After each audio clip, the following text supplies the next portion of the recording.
ಸಂಘ ಪರಿವಾರದವರು ಭಾರಿ ನನಗೆ ಅಭಿಮಾನ ಇದೆ. ಅವರು ಬಹಳ ಜನ ನನಗೆ ಸ್ನೇಹಿತರಿದ್ದಾರೆ.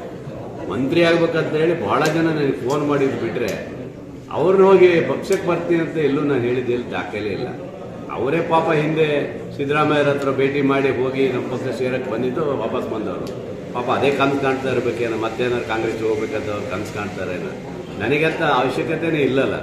ಯಾಕೆ ಸರ್ಕಾರ ನಂದಿದೆ, ನಮ್ಮದೇ ಮುಖ್ಯಮಂತ್ರಿಗಳಿದ್ದಾರೆ. ಮಂತ್ರಿ ಆಗದೆ ಇರ್ಬೋದು, ಸರ್ಕಾರ ನಮ್ಮದಿದೆ. BJPಯಲ್ಲಿ 3 ಬಾಗಿಲಾಗಿದೆ, ಅವ್ರದ್ದೇ ಅವ್ರ ಕಥೆನೇ ಬಗೆಹರಿದೋಗಿದೆ. ಮುಂದೆ ನಮ್ಮ ಮುಖ್ಯಮಂತ್ರಿಗಳು ಸಮರ್ಥವಾಗಿ ಆಡಳಿತ ನಡೆಸ್ತಾ ಇದ್ದಾರೆ. ಅಂಥದ್ರಲ್ಲಿ ನಾನು ಹೋಗಿ BJP ಕದ ತಟ್ಟಕ್ಕೆ ನನಗೆ ತಲೆ ಕೆಟ್ಟಿದೆ.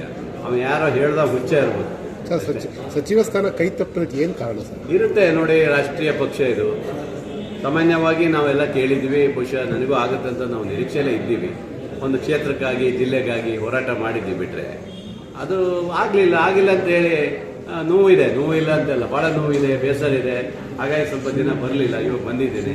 ಇನ್ನು ಅಭಿವೃದ್ಧಿ ಪರವಾಗಿ ಕೆಲಸ ಮಾಡಬೇಕಾಗಿದೆ. ಅದರಿಂದ ಆ ಬೇಸರವನ್ನು ಹೊರಗಾಕಿದ್ದು ಬಿಟ್ಟರೆ ನಮ್ಮ ಸರ್ಕಾರದ ಇದರಲ್ಲಿ ಯಾವುದೇ ತೊಂದರೆ ಆಗಬಾರ್ದು, ಮುಖ್ಯಮಂತ್ರಿಗಳಿಗೆ ತೊಂದರೆ ಆಗಬಾರ್ದು. ಮತ್ತು ಮುಂದಿನ 28ಕ್ಕೂ ಸಹ ಸರ್ಕಾರ ಬರಬೇಕು ಉದ್ದೇಶದಿಂದ ನಾ ಯಾವುದೂ ಗೊಂದಲ ಮಾಡಬಾರ್ದಂತೆ. ಸರ್, ಅವರು ಮಾಜಿ ಮುಖ್ಯಮಂತ್ರಿಗಳ ಮಗ ಅನ್ನೋ ಕಾರಣಕ್ಕಾಗಿ ಇರ್ಬೋದು, ಒಂದು ಅದಿದೆ. ಆಮೇಲೆ ಬೇರೆ ಬೇರೆ ಇದರಲ್ಲಿ ಏನು ಮಾಡಿದಾರೋ ಗೊತ್ತಿಲ್ಲ. ಒಟ್ಟಲ್ಲಿ ನಮಗೆ ಸಿಗಲಿಲ್ಲ ಅಷ್ಟೇ. ಅವ್ರಿಗೆ ಕೊಟ್ಟಿರೋದ್ರ ಬಗ್ಗೆ ಏನು ಹೇಳ್ತೀವಿ? ಇಲ್ಲ, ನಾನು ಅವ್ರ ಹಕ್ಕನ್ನು ಅವ್ರು ಕೇಳಿದ್ದಾರೆ, ನನ್ನ ಹಕ್ಕನ್ನು ನಾನು ಕೇಳಿದ್ದೇನೆ. ಅವ್ರು ಕೊಟ್ಟಿದ್ದಾರೆ, ನಂಗೆ ಸಂತೋಷ. ಹೀಗಾಗಿ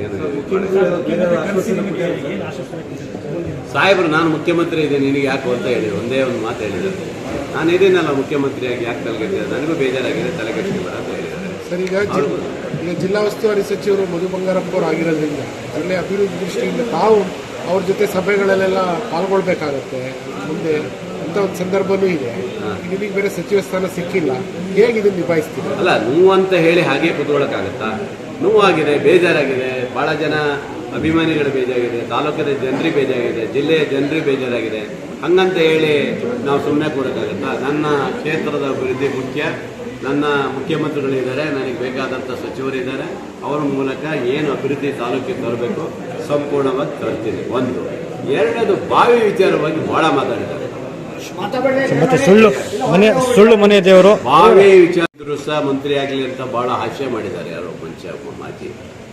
ನೋಡಿ, ಒಂದು ಯೋಚನೆ ಮಾಡಬೇಕು. ಬಾವಿ ಮುಚ್ಚಿರುವಂಥದ್ದು ನನ್ನ ಜಾಗ ಅಲ್ಲ, ಅದು ಹಿಂದೆ ಸರ್ಕಾರ ಜಾಗ, ಅದು ಹಾರಾಜಲ್ಲೇ ತೆಗೆದುಕೊಂಡಿದ್ದಾರೆ. ಆ ಹಾರಾಜಿನ ಜಾಗ ತೆಗೆದುಕೊಂಡ ಮೇಲೆ ಅವ್ರು ಸೊತ್ತದು. ಅದು ಯಾರು ಬೇಕಾದ್ರೂ ಅವ್ರು ಮುಚ್ಕೋತಾರೋ ಬಿಡ್ತಾರೋ ಅವ್ರಿಗೆ ಬಿಟ್ಟಿರೋದು. ಅಲ್ಲಿ ಹಂದಿಗಳು ಕೋಳಿಗಳು ಬೀಳ್ತಾ ಇದ್ದರಿಂದ ಅದು ಮುಚ್ಚೋದಾದ್ರೂ ಒಳ್ಳೆಯದಂತ ನಾನು ಹೇಳಿದೆ. ಆದರೂ ನೋಡಿ, ಅದು ಮುಚ್ಚಿದ್ರೊಳಗೆ ಆ ಭಾಗದ ಜನರಿಗೆ ಬಾವಿ ಕಟ್ಟಿಸ್ಕೊಟ್ಟಿಲ್ಲ ಅಂತ ಹೇಳಿದೆ, ಸುಳ್ಳು ಹೇಳಿದ್ದಾರೆ. ಬೇಳೂರು ಬಾವಿ ಮುಚ್ಚಿದ್ರು, ಬಾವಿ ತೆಗೆಯೋ ಯೋಗ್ಯತೆ ಇರಲಿಲ್ಲ ಅಂತ ಹೇಳಿದ್ದಾರೆ.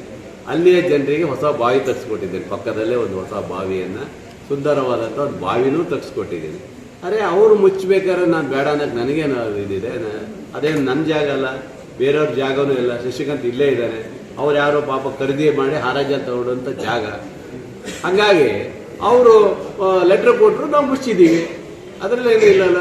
ಅದರಿಂದ ಬಾವಿ ಮುಚ್ಚಿದ ತಕ್ಷಣ ಮುಚ್ಚಿದ್ರೆ ಮಂತ್ರಿ ಆಗ್ತಂತ ಎಲ್ಲೂ ಕನಸೇನು ಕಂಡಿಲ್ಲ. ಹಂದಿಗಳ ಕಾಟ ಅವೆಲ್ಲ ಬೀಳ್ತಾವನ್ನೋ ಉದ್ದೇಶದ ಮುಚ್ಚಿದ್ ಬಿಟ್ರೆ ಅದರಿಂದ ನಮ್ದೇನು ತೊಂದರೆ ಇರಲಿಲ್ಲ. ಆದರೆ ಅವರು ಮುಚ್ಚಬೇಕು, ನಾವೇನೋ ಬಿಲ್ಡಿಂಗ್ ಕಟ್ತೀವಿ ಅಂತ ಹೇಳಿದ್ದಾರೆ, ಅದು ಮುಚ್ಚಿದ್ದಾರೆ. ಅಷ್ಟು ಬಿಟ್ಟರೆ ಪಕ್ಕದಲ್ಲಿ ಒಳ್ಳೆ ಬಾವಿ ತಪ್ಪಿಸ್ಕೊಟ್ಟಿದ್ದೀನಿ. ರಾಜಕೀಯ ಮಾಡಿದ್ದಾರೆ ಅಷ್ಟೇ. ಕೆಲವು BJPಯವರಲ್ಲಿ ಒಂದಿಷ್ಟು ಬಾವಿ ನೀರು ಸೇದಂಗೆ ಮಾಡಿ, ಒಂದಿಷ್ಟು ನಾಟಕ ಮಾಡಿ ಸ್ವಲ್ಪ ಪಕ್ಷದ ಇದನ್ನು ತಗೊಂಡಿದ್ದಾರೆ. ಅದು ಸ್ವಲ್ಪ ಕೆಲವರು ಬೇರೆಯವರು ಸೇರ್ಕೊಂಡಿದ್ದಾರೆ. ಬಿಟ್ಟರೆ ಈ ಬಾವಿಗೂ ನನಗೂ ಸಂಬಂಧನೇ ಇಲ್ಲ. ಯಾರ್ದೋ ಬಾವಿ, ಅವ್ರ ಜಾಗ, ಅವ್ರು ಮುಚ್ಚಿಕೊಂಡಿದ್ದಾರೆ, ನನಗೆ ಸಂಬಂಧ ಇಲ್ಲ. ಆದರೂ ನಾನೊಂದು ಬಾವಿ ತೆಗೆಸ್ಕೊಟ್ಟಿದ್ದೀನಿ, ಒಂದು ಒಳ್ಳೆ ಬಾವಿಯನ್ನು ಪಕ್ಕದಲ್ಲಿ ತೆಗೆಸ್ಕೊಟ್ಟಿದ್ದೀನಿ. ಸಚಿವ ನೋಡಿರ್ಬೇಕು, ಯಾರು ಗೊತ್ತಿಲ್ಲ, ಎಲ್ಲರೂ ನೋಡಿದ್ದೀನಿ, ನೋಡ್ಕೋಬೇಕು.